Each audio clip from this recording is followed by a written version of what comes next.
Hi, dream catchers. It's Sherry. I've got another Dear Dream Catcher for you tonight. Okay, so the topic is Raven spirit animal feasting on decaying flesh. Now, I don't have a raven's feather, but I have a turkey feather in my ear.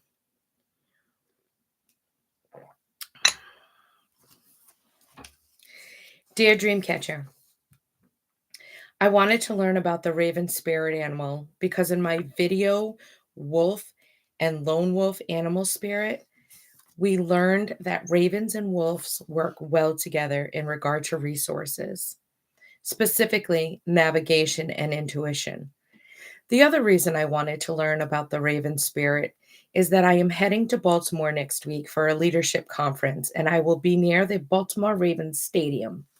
What better time to learn about ravens, don't you think? Per Wikipedia, the common raven or northern raven, Corvus corax, is a large black passerine bird. It is the most widely distributed of all corvids found across the northern hemisphere. Common ravens have coexisted with humans for thousands of years, and in some areas have been so numerous that people have regarded them as pests. Part of their success as a species is due to their omnivorous diet. They are extremely versatile and opportunistic in finding sources of nutrition, feeding on carrion, which is decaying flesh, insects, cereal grains, berries, fruit, small animals, nesting birds, and food waste. Some notable feats of problem solving provide evidence that the common raven is unusually intelligent. Over the centuries, the raven has been the subject of mythology, folklore, art, and literature. In many cultures, including the indigenous cultures of Scandinavia, ancient Ireland and Wales, Bhutan, the northwest coast of North America, and Siberia and Northeast Asia, the common raven has been revered as a spiritual figure or godlike creature.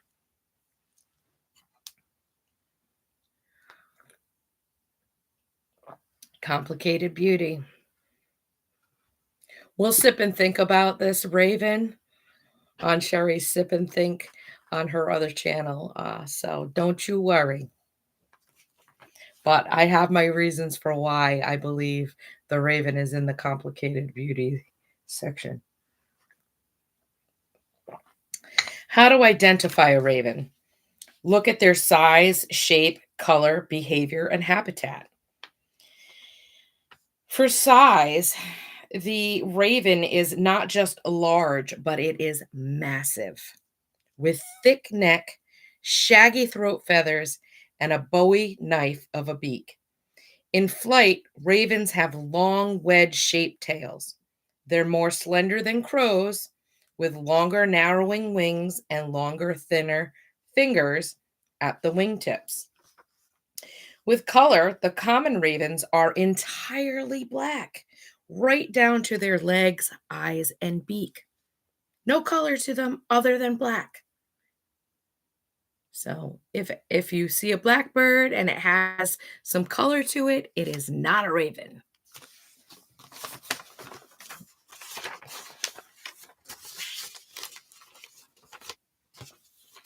With their behavior, common ravens aren't as social as crows. You tend to see them alone or in pairs, except at food sources like landfills. Ravens are confident, inquisitive birds that strut around or are occasionally bound forward with light two-footed hops. In flight, they are buoyant and graceful.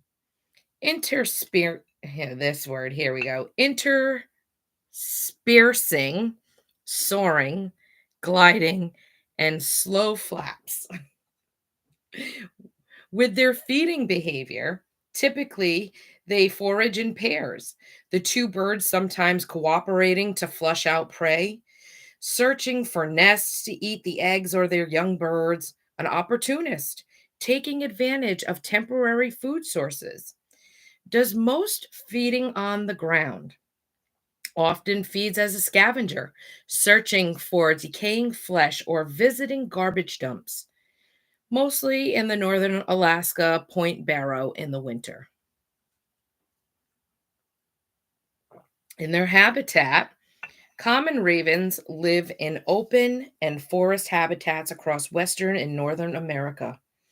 This includes deciduous and evergreen forest up to tree line, as well as high desert, seacoast, sagebrush, tundra, and grasslands. They do well around people, particularly rural settlements.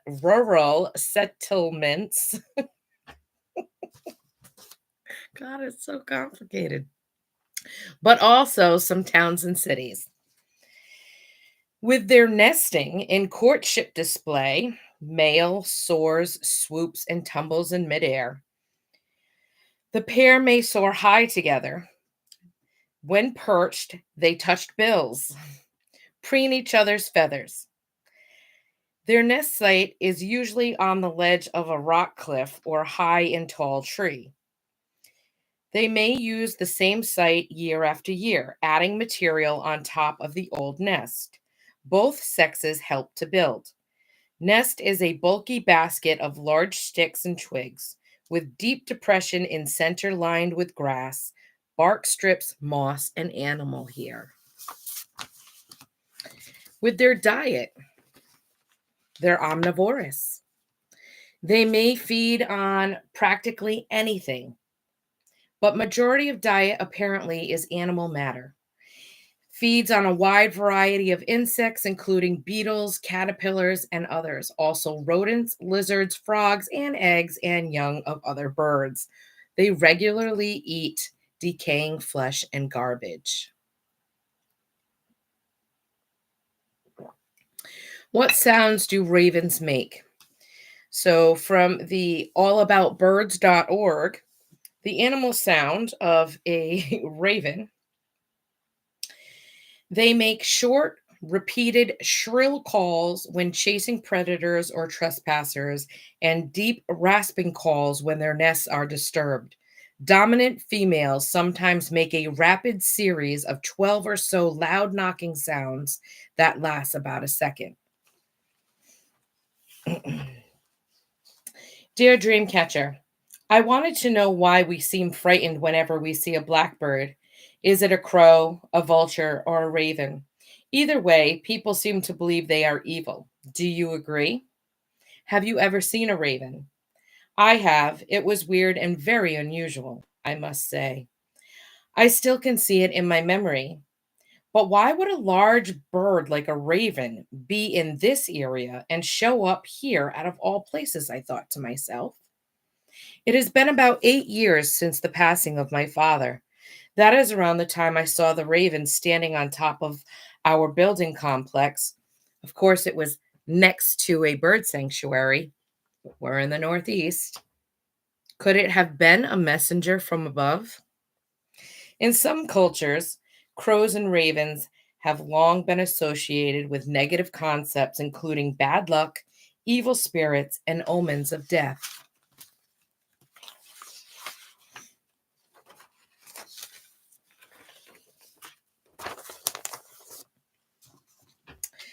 So then, dear dream catcher, what does a raven symbolize?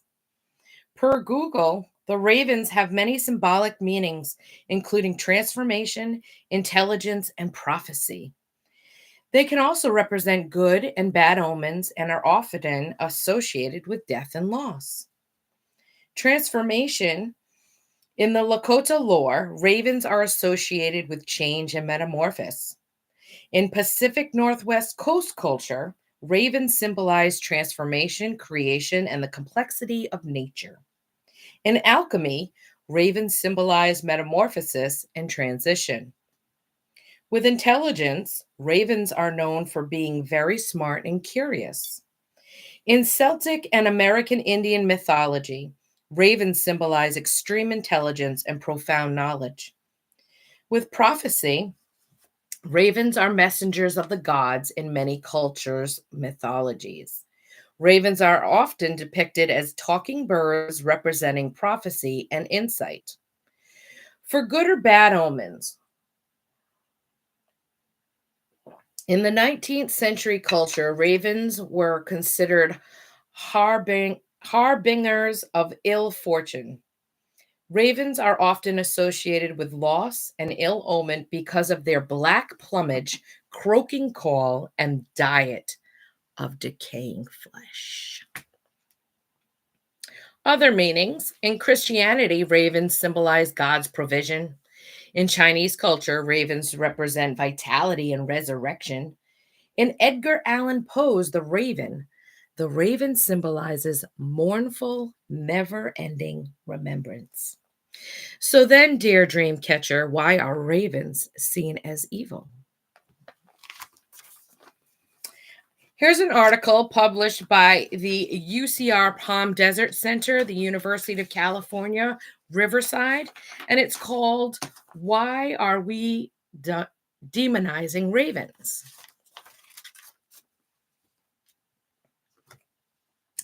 Ravens taught me to pay attention. The desert taught me to see.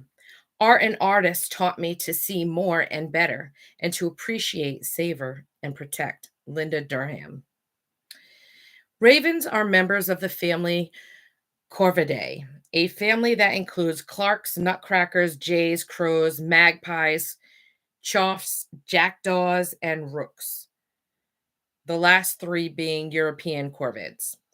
Currently, there is one nutcracker, 10 jays, two magpies, three crows, and two raven species native to North America. Among birds, among all non human animals, corvids rank especially high in their ability to solve novel problems. Given a set of seemingly unrelated items, ravens and crows, they're slightly diminutive cousins. The raven's larger than the crow, and crows tend to be more with other birds, where ravens will tend to be alone, or they'll pair with their mate. Um, they are able to use those items in a multiple step process as tools to access food. As another indication of intelligent ravens play, I've watched small groups of ravens, possibly families, pick up objects. In one case, it was an apple, and then repeatedly try to drop them on each other while performing aerial aeroba- acrobatics. Put my glasses on, girl.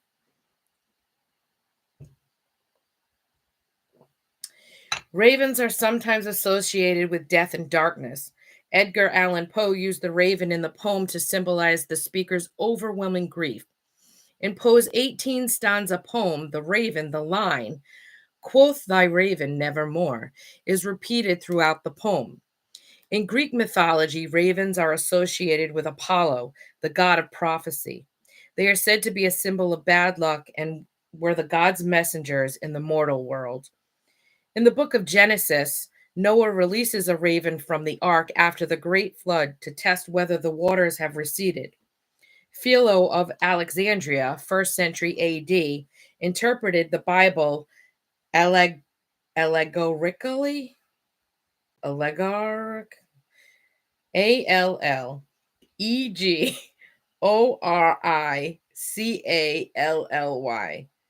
Allegorically, allegorically, identifying Noah's raven as a symbol of vice, whereas the dove was a symbol of virtue. Odin, a widely revered god in Germanic paganism, was often associated with ravens.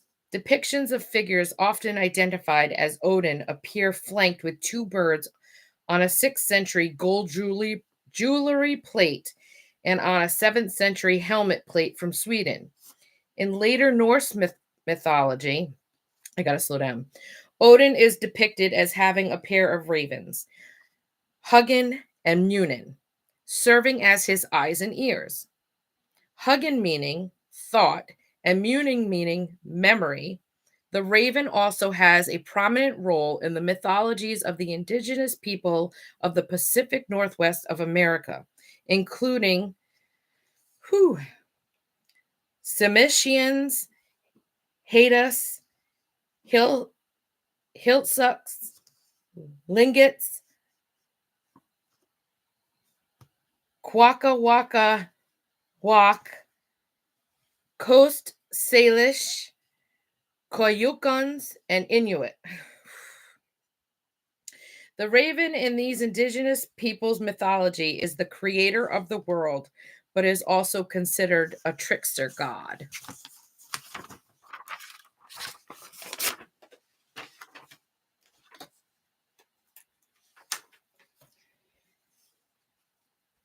Clearly, over the span of human culture and history, ravens have played an important, if not mixed, role in our culture and how we view them as symbols of either good or evil, mischievous or honor, death or creation. Today, that mixed image of raven is still present. Ravens occur around the world, from cold polar regions to deserts, often becoming more common when those regions are altered by humans. As such, arguably, more than any other species, they are the epitome, yeah, epitome of adaptability. The adaptability makes them survivors across habitats, climates, and time. Until perhaps the past century, ravens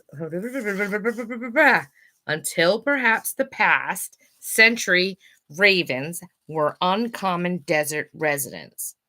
19th century naturalists exploring our deserts recorded ravens maybe once or twice a week.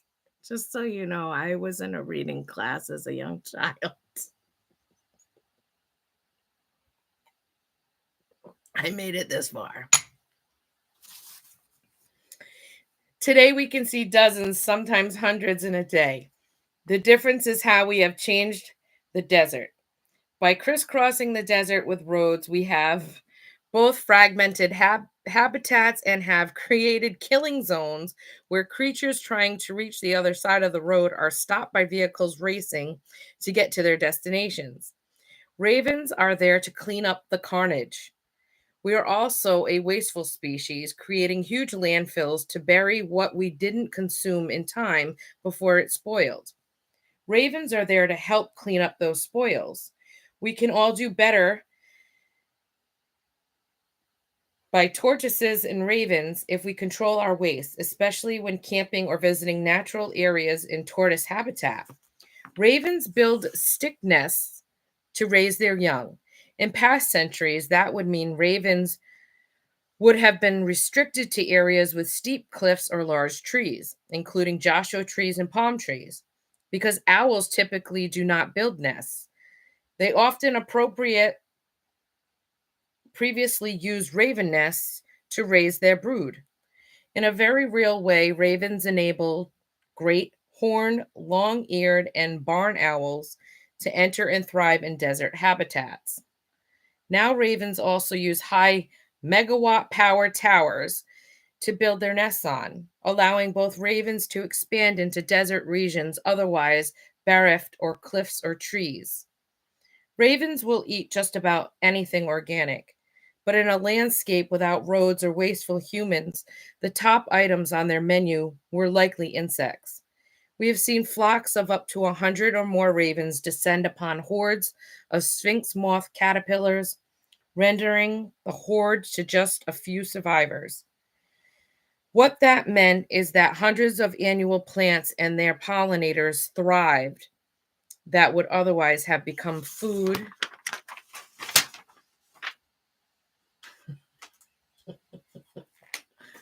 for the caterpillars.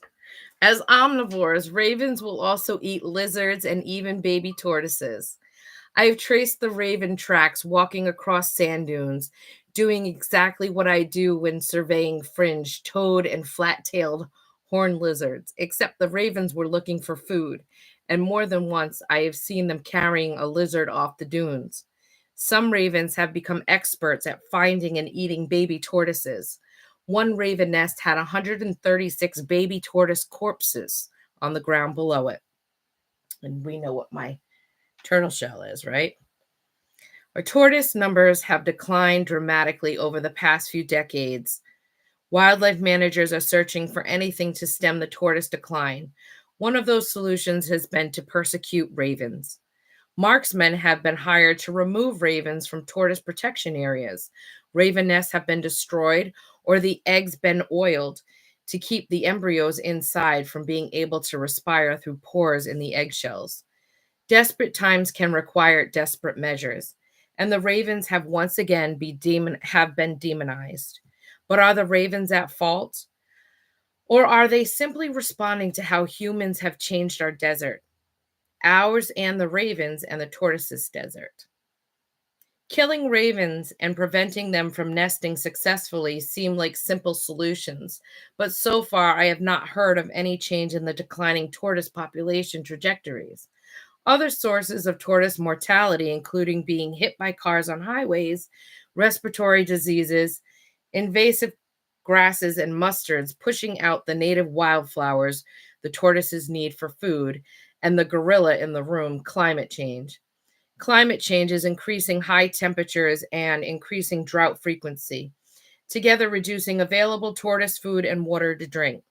Reducing highway speed limits, fencing highways to reduce all wildlife mortalities, controlling invasive plant species, and reversing climate change will all be hard and expensive. Demonizing ravens is comparatively easy and cheap. Whether it is effective or not has yet to be determined. Another solution could be Head Start baby tortoises, keeping them protected in captivity until their shells are hard enough to withstand even raven pecks. Adult tortoises live many decades. When sufficient food is available, female tortoises typically lay 4 to 12 eggs per year, and over a lifetime could easily lay 100 to 400 eggs or more. Of those hatchlings, only 2 need to survive to maintain a stable tortoise population, replacing the mother and the father. Any more than that would result in a growing tortoise population. However, those young tortoises will need to live in a world relatively free of invasive grasses with a climate that suits them and their food plants. To me, those are the real demons to address. So, that article to me, obviously, they're blaming the ravens for, eating all the tortoises, and the tortoises aren't growing. But then again, the raven is adapting to its environment, right? We need the raven to eat the garbage or the decaying flesh, right? But it says here they'll eat just about anything. There's a reason the raven is on this earth. It has a purpose, right? Please keep in mind important considerations. With context, it matters. So, where you see the raven, its behavior, and your personal feelings at the time of seeing the raven can really influence your interpretation. With cultural interpretations, different cultures may have varying meanings associated with ravens, so consider your own cultural background when interpreting a sighting.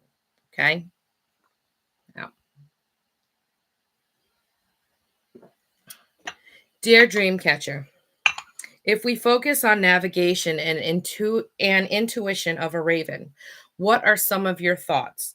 Do you believe in the mythologies? If so, I am curious to pick your brain as to the type of vibe or energy you feel when mentioning that of the raven name. Just learning about the raven gave me goosebumps.